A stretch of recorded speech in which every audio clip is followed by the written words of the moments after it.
Senior VP Fund Manager at Social Impact and Sustainability Investments at RXR, to answer the question, is the system broken?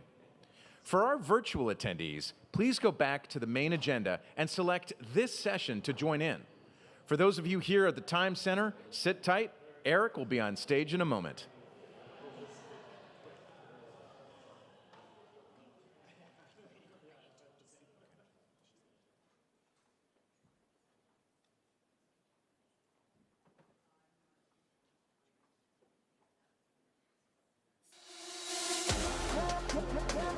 It's time for World City's first Ignite Talk of the day. Eric Clement is the SVP and Fund Manager of Social Impact and Sustainability Investments at RXR. Prior to joining RXR, Eric was Senior Managing Director and Head of the Strategic Investments Group at New York City's Economic Development Corporation.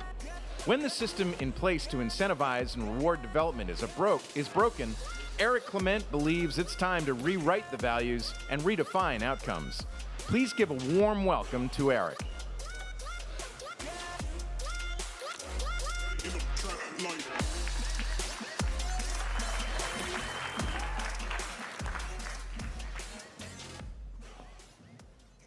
Good afternoon, everyone. As mentioned, my name is Eric Clement, and I'm here to talk to you all about something that I think we should be doing more of, and that is working together. Now, it may sound obvious that we should be doing that, but in my experience, sometimes things that are so obvious are not. Now, from what I've seen, many of the Ignite talks, they usually focus on something very specific. It's usually a project, their slides. You can look at the pretty pictures. This is not that. So you got me, you got to pay attention. And what I'm going to talk to you guys about, hopefully what I end up doing is leave you with a thought so that way we can all think about how we can all get involved and work together. So before we get into it, I just wanted to provide a little bit more color on my perspective and how it was derived. From listening to the intro, you can obviously tell that I have a finance background. Fine. But what you don't get is the fact that I've been lucky enough to work across both public and private sector. I've been lucky enough to work across continents. So I've financed and built infrastructure in East Africa. So think Uganda, Rwanda, Tanzania, South Sudan.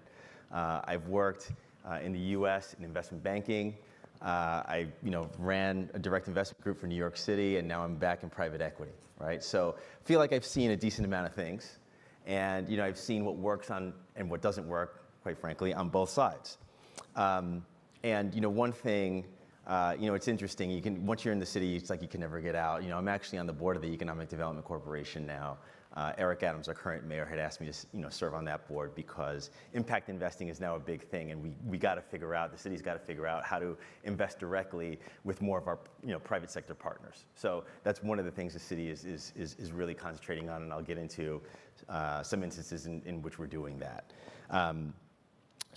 Anyway, moving on. If we think about what's happening in the world today, we've got a few, well, more than a few major issues, right? I'm going to focus on 3 today. I'm going to blow through them really quickly. Think lack of access to healthcare, think lack of housing or affordable housing, and climate change, right? 3 really big things. And what I have seen is that you've got private sector, everyone's working on their own thing. They've got their idea. They're working on a small piece of how to affect change in each one of these different topics. Same thing with public sector. But the topics are so big, the problems are so large that we've got to work together in order to really make a dent in any of these things, right? So, like I said before, it's my contention that we need to be working together. And I just am going to deep dive quickly into each one of these topics. And what I'm going to do is I'm going to compare and contrast what's happening on the African continent as well as in the United States. And you'll see there are a lot of similarities here. And with those similarities, you see like it just boils up to a larger issue. So things are actually not that different. So let's dive in. So healthcare. So according to Health Policy Watch, less than half of Africa's citizens have access to the healthcare they need. Moreover, on an annual basis, about 97 million Africans will experience what we would qualify as a catastrophic healthcare event. which basically means that paying for this healthcare is going to send them into poverty, and that's if they're not, there already. So that's, issue one.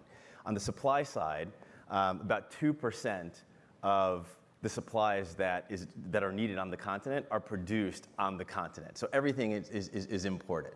Why is that an issue? Well, because if you get sick, you might not be able to get access to the healthcare you need and access to the medicines you need. But then two, if you actually can get the medicine you need, it's going to cost you a hell of a lot more because you're importing it from somewhere else.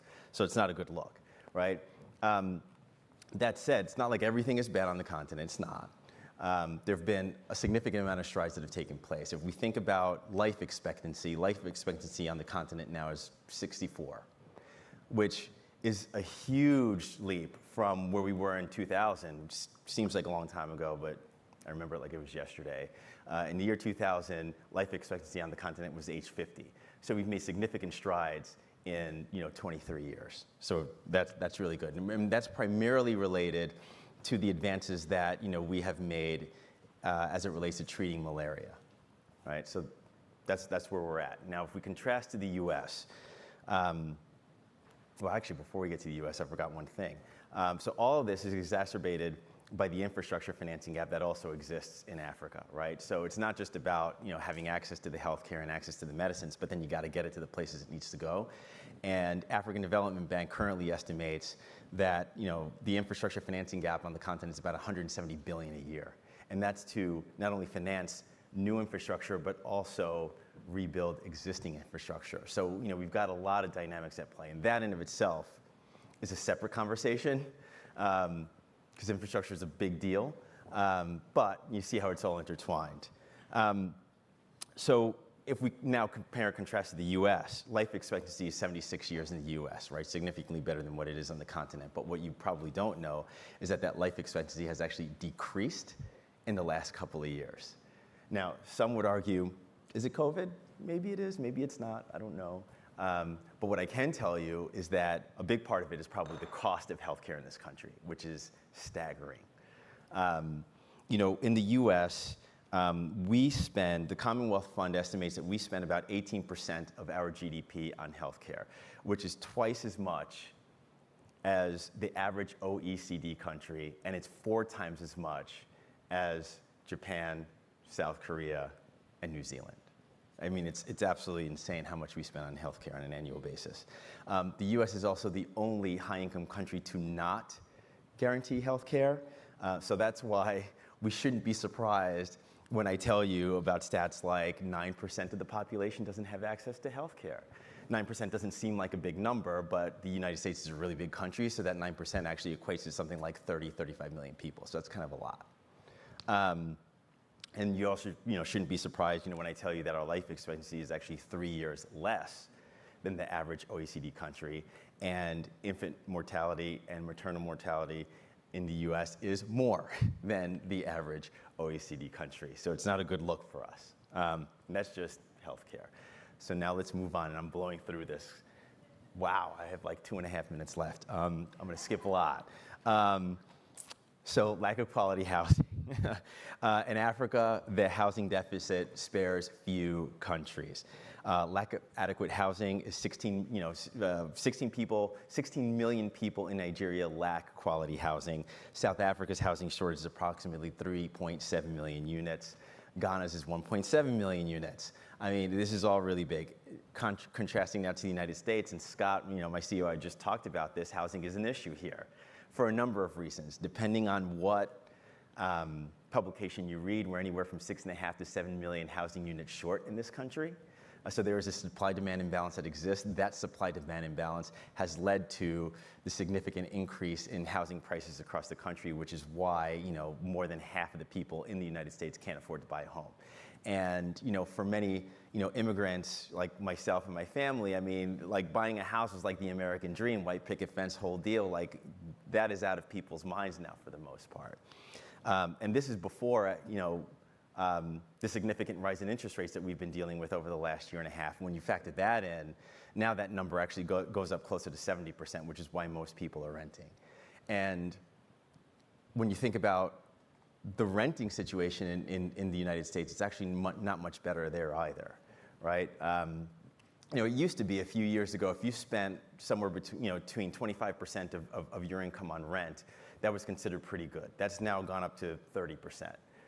And that's only for select areas in the United States, by the way. If you think about areas like New York, San Francisco, LA, Miami, forget about it. In New York, we're closer to 60%. In Miami, 45%. In San Francisco and LA, we're closer to 35, 36%, right? So it's absolutely insane. Like how you basically live, you work to live. And that's not what we want to do. So then finally, climate change. So the evidence of this is everywhere, and I know we've been talking about this all day. But according to Reuters last month, the summer of 2023 is the hottest on record by 1.5 degrees Celsius. I feel like every year there's another report that comes out that says this is the hottest year on record. We got to do something about that. Copernicus had Samantha Burgess. I'm going to read this word for word because it's really interesting to me. Scientific evidence is overwhelming. We will continue to see more climate records and more intense and frequent extreme weather events impacting society and ecosystems until we stop emitting greenhouse gases. When you think about these greenhouse gases, what does that actually mean? In 1960, or in the 60s, we would have about 40 major weather events a year. Fast forward to now, it's about 400.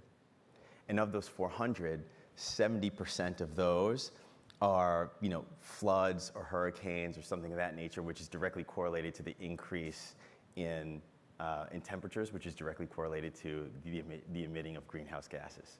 So this is all tied together, right? So, I spit off all these stats and I talk about these things because at the end of the day, it's like, okay, well, what can we do to solve this, right? And, it's my contention that we need to have more public-private partnerships or PPPs in order to do this. Now, in some cases, we're executing on this very well. In very limited cases, I would argue we need to do more of it. When I think about what both sides can offer, public and private, there are different levers that each can pull that I think are going to be really important in order to try to facilitate more collaboration on a going forward basis.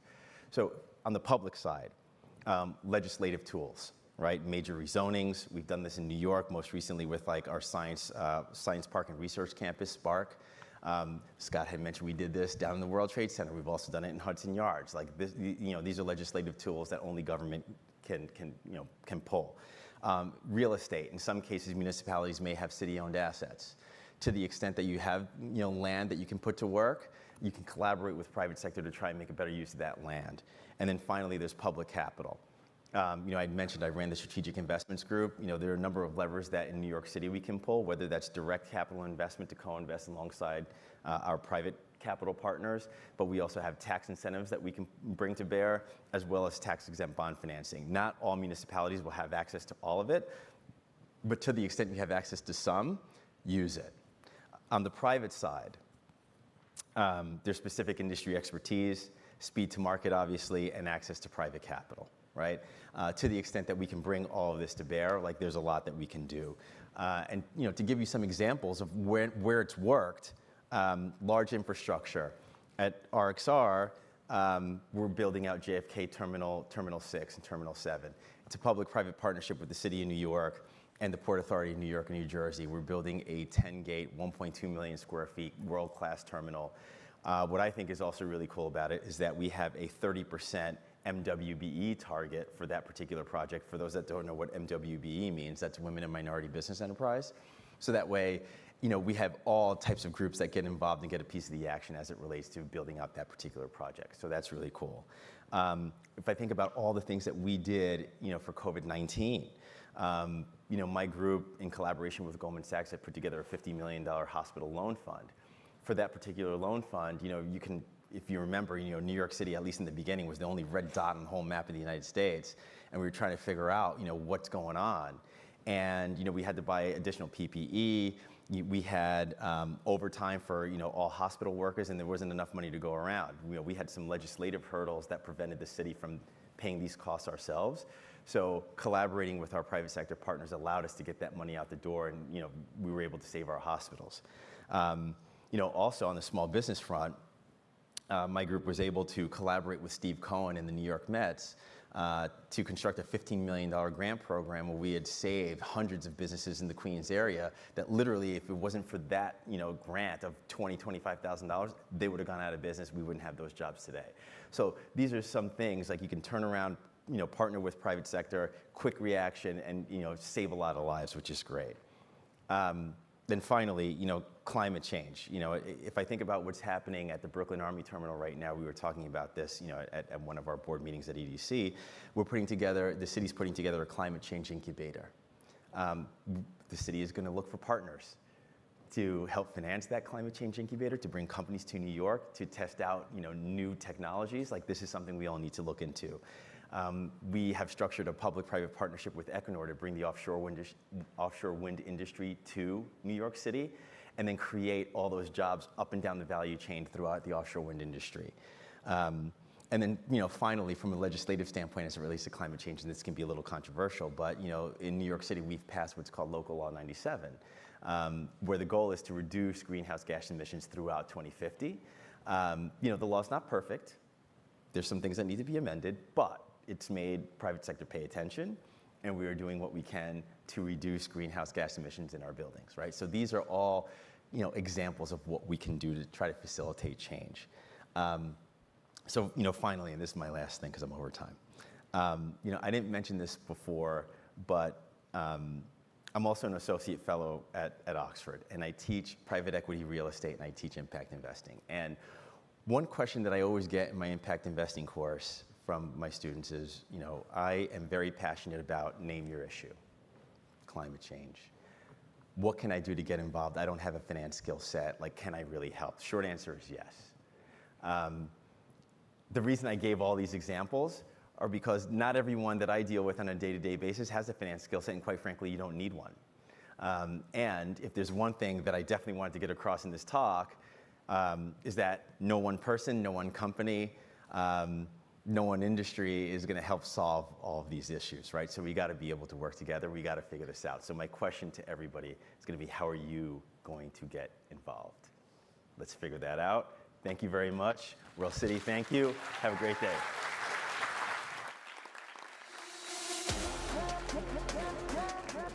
Fantastic. Thank you so much, Eric. Coming up next, another Ignite Talk with Ernest Schrappa on urban innovation in action. For our virtual attendees, please go back to the main agenda and select this session to join in. For those of you here at Times Center, sit tight. Ernest will be on stage in a moment.